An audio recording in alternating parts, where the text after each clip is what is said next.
എല്ലാ കൂട്ടുകാർക്കും പെസഹ തിരുനാളിൻ്റെ മംഗളങ്ങൾ നേരുകയാണ്. ഞാനിപ്പോൾ ഇന്ന് 2 തരം പെസഹ അപ്പത്തിൻ്റെ റെസിപ്പി ആയിട്ടാണ് വന്നേക്കണത്. ഹലോ, നമസ്കാരം. താരാസ് കോണ്ടറക്ഷനിലേക്ക് എല്ലാവർക്കും സ്വാഗതം. നമ്മളിന്ന് 2 തരം പെസഹ അപ്പങ്ങളുടെ റെസിപ്പി ഇവിടെ കാണിക്കുന്നുണ്ട്. അപ്പോൾ ഞങ്ങളുടെ ഈ ഭാഗത്തൊക്കെ അങ്കമാലി ഏരിയയിൽ ഇങ്ങനത്തെ അപ്പമാണ് ഉണ്ടാക്കണത്. ഉള്ളിയും ചെറിയ ഉള്ളി അരിഞ്ഞതും തേങ്ങാക്കൊത്തൊക്കെ വറുത്തിട്ടിട്ട് വെളിച്ചെണ്ണയിൽ വറുത്ത് ഉഴുന്നും അരിപ്പൊടിയും കൂടിയൊക്കെ ചേർത്തിട്ടുള്ള നമ്മൾ അട ചുടണ പോലെ വെളിച്ചെണ്ണയിൽ ചെറിയ ഇതിലിട്ടിട്ട് മൊരിയിച്ചെടുക്കണം അപ്പോണത്. അതാണ് ഈ ഭാഗത്ത് ഉണ്ടാക്കുന്നത്. ഞങ്ങളുടെ ഏരിയയിൽ ഇൻ്റർവ്യൂ ഉണ്ടാക്കുന്നത്. അപ്പോൾ അതും ഞങ്ങളുടെ അവിടെ ഉഴുന്നും അരിപ്പൊടി മാത്രം, ഉപ്പും ഒന്നും ചേർക്കാതെയാണ് ചുട്ടെടുക്കുന്നത്. ഇവിടെ അതും ഇത്തിരി വ്യത്യാസമുണ്ട്. അപ്പോൾ നമുക്ക് ഈ ഉള്ളിയും തേങ്ങയൊക്കെ ഇട്ടിട്ടുള്ള അപ്പത്തിൻ്റെ റെസിപ്പി എങ്ങനെയാണെന്ന് നോക്കാം. അപ്പോൾ അതിനുവേണ്ടി ഞാൻ തേങ്ങ ചെറുതായിട്ട് അരിഞ്ഞു വെച്ചിട്ടുണ്ട്. പിന്നെ ചെറിയ ഉള്ളി എടുത്തിട്ട് നന്നാക്കി ഞാൻ കഴുകി അത് എടുത്ത് വെച്ചിട്ടുണ്ട്. അപ്പോൾ നമ്മൾക്ക് എത്ര അപ്പം ആവശ്യമുണ്ടോ അത്രയും ഉള്ളിയും തേങ്ങയും ചേർക്കണം. അപ്പോൾ ഇത് എന്തോരം ഉള്ളിയും തേങ്ങയും ചേർക്കണമുണ്ടോ അത്രയും ടേസ്റ്റ് കൂടുതലായിരിക്കും അപ്പത്തിന്. അപ്പോൾ അത് വെളിച്ചെണ്ണയിൽ തന്നെ നമ്മൾ നന്നായിട്ട് മൊരിയിച്ചെടുക്കണം. ഉള്ളിയും തേങ്ങയും നന്നായിട്ട് മൂത്ത് വരണം. അപ്പോൾ തേങ്ങ ഒന്ന് മൂത്ത് വന്നപ്പോൾ തന്നെ ഞാൻ ഉള്ളി ചേർത്ത് കൊടുത്ത്. അപ്പോൾ ഈ അപ്പം പെസഹാട എന്നാണ് എല്ലാവരും ഉണ്ടാക്കണത്. അപ്പോൾ ഇത് കുറച്ച് നേരം വെയിറ്റ് ചെയ്തുണ്ടാക്കണ ഒരു അപ്പമാണ് ഇത്. ഉള്ളിയും തേങ്ങയൊക്കെ നമ്മൾ വറുത്തൊക്കെ എടുക്കണം, ഉള്ളി നന്നാക്കി എടുക്കണം. പിന്നെ ഉഴുന്ന് അധികം നേരം കുതിരാൻ പാടില്ല. 2 മണിക്കൂർ അല്ലെങ്കിൽ 1 മണിക്കൂർ നേരം കുതിരാൻ പാടുള്ളൂ. ഇത് പുളിപ്പില്ലാത്ത അപ്പത്തിൻ്റെ റെസിപ്പിയാണ്. പുളിപ്പില്ലാത്ത അപ്പത്തിൻ്റെ ഒരു തിരുനാളാണിന്ന്. അപ്പോൾ അതുകൊണ്ട് ഉഴുന്നും അരിയൊന്നും വെള്ളത്തിലിട്ട് കുതിർക്കാനൊന്നും പാടില്ല. പിന്നെ നമ്മൾ ഇത് മിക്സ് ചെയ്ത് വെച്ച ഉടനെ തന്നെ ചുട്ടെടുക്കണം.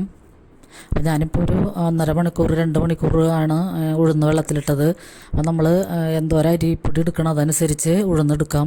ഞാനിവിടെ ഈ അപ്പത്തിന്, ഉള്ളിയുടെ അപ്പത്തിന് 1.5 ഗ്ലാസ്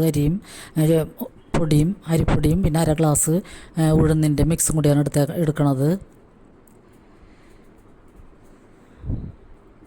അപ്പോൾ ഇത് നമുക്ക് നന്നായിട്ട് മൂത്തിട്ടുണ്ട്. ഉള്ളിയും തേങ്ങയും നന്നായിട്ട് മൂത്തിട്ടുണ്ട്. അപ്പോൾ അതൊന്നൊരു പാത്രത്തിലേക്ക് മാറ്റി വെക്കാം. എന്നിട്ട് നമ്മൾ ഉഴുന്ന് അടിച്ചതെടുത്തിട്ട് അതിലേക്ക് അരിപ്പൊടി ഇട്ട് മിക്സ് ചെയ്യാം. പിന്നെ അതിലേക്ക് കുറച്ച് തേങ്ങയും കൂടി അടിച്ച് ചേർക്കാം. തേങ്ങയിൽ വേറെ ഉള്ളിയോ വെളുത്തുള്ളിയോ ജീരകമോ ഒന്നും ഇടണ്ട. അതിന് പകരമാണ് നമ്മൾ ഈ തേങ്ങയും ഉള്ളിയും മൂപ്പിച്ച് അതിലേക്ക് ചേർക്കണത്. അപ്പോൾ നമ്മുടെ ഉഴുന്ന് ഇവിടെ അടിച്ച് വെച്ചിട്ടുണ്ട്. പിന്നെ അതിലേക്ക് അരിപ്പൊടിയും കൂടി ചേർത്തൊന്ന് മിക്സ് ചെയ്യാം. ഈ 1 ഗ്ലാസും പിന്നെ 1/2 ഗ്ലാസും കൂടി ഞാൻ ഇടുന്നുണ്ട്. പിന്നെ നമുക്ക് ആ വറുത്ത് വെച്ചിരിക്കുന്ന തേങ്ങയും ഉള്ളിയും കൂടി ചേർത്തിട്ട് നന്നായിട്ട് മിക്സ് ചെയ്യാം. ഇതിൽ ഉപ്പൊന്നും അധികം കൂടാൻ പാടില്ല. പേരിന് മാത്രം ഞാനൊരു 1/4 ടീസ്പൂണിൽ താഴെയാണ് ഉപ്പിട്ട് കൊടുക്കുന്നത്. അപ്പം എൻ്റെ വീട്ടിലൊക്കെ ചെയ്യുമ്പോൾ ഉപ്പും പുളിപ്പില്ലാത്ത അപ്പത്തിന് ഉപ്പ് വരെയും ചേർക്കാറില്ല. ഉഴുന്നും അരിപ്പൊടിയും മാത്രം ഇട്ടിട്ടാണ് ആ അപ്പം ചുടുന്നത്. എന്നിട്ട് നമ്മൾ പാൽ ഉറുക്കുമ്പോൾ പാലിൽ മുക്കിയിട്ടാണ് അത് കഴിക്കുന്നത്.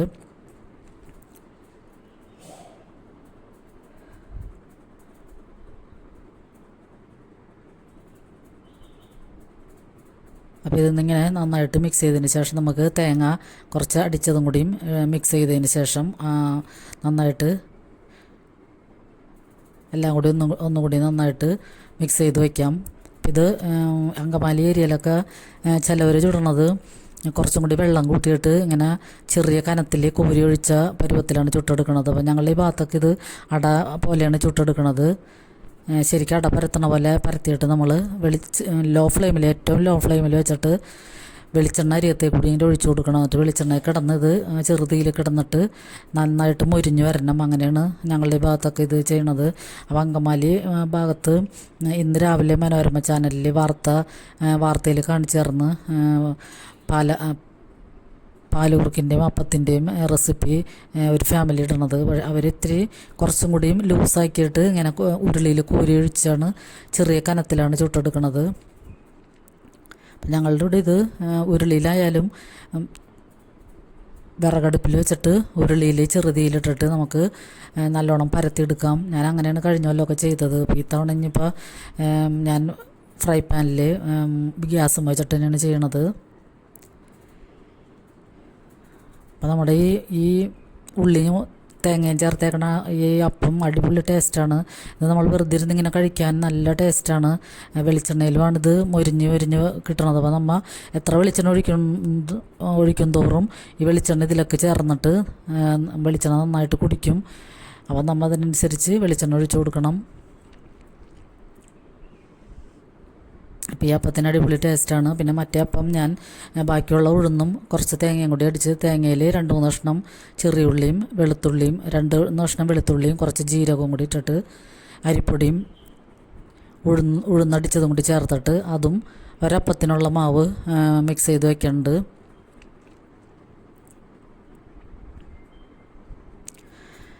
അപ്പോൾ ഇന്നത്തെ ദിവസത്തെ പ്രത്യേകത എല്ലാവർക്കും അറിയാവുന്നല്ലോ, പെസഹ കടന്നു പോകൽ എന്നാണ് പെസഹയുടെ അർത്ഥം. അപ്പോൾ ഇത് പങ്കുവെക്കലിൻ്റെ ഒരു തിരുനാളാണ്.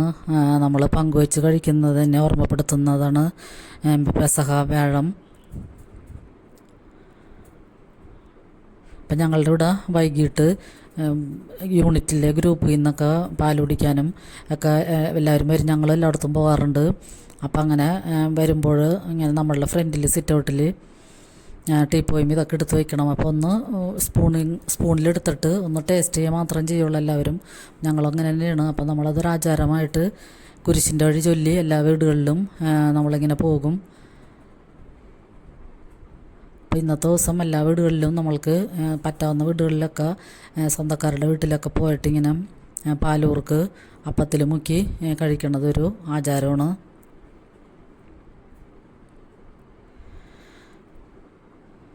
അപ്പോൾ നമുക്ക് മറ്റേ അപ്പവും ചുട്ടെടുക്കാം.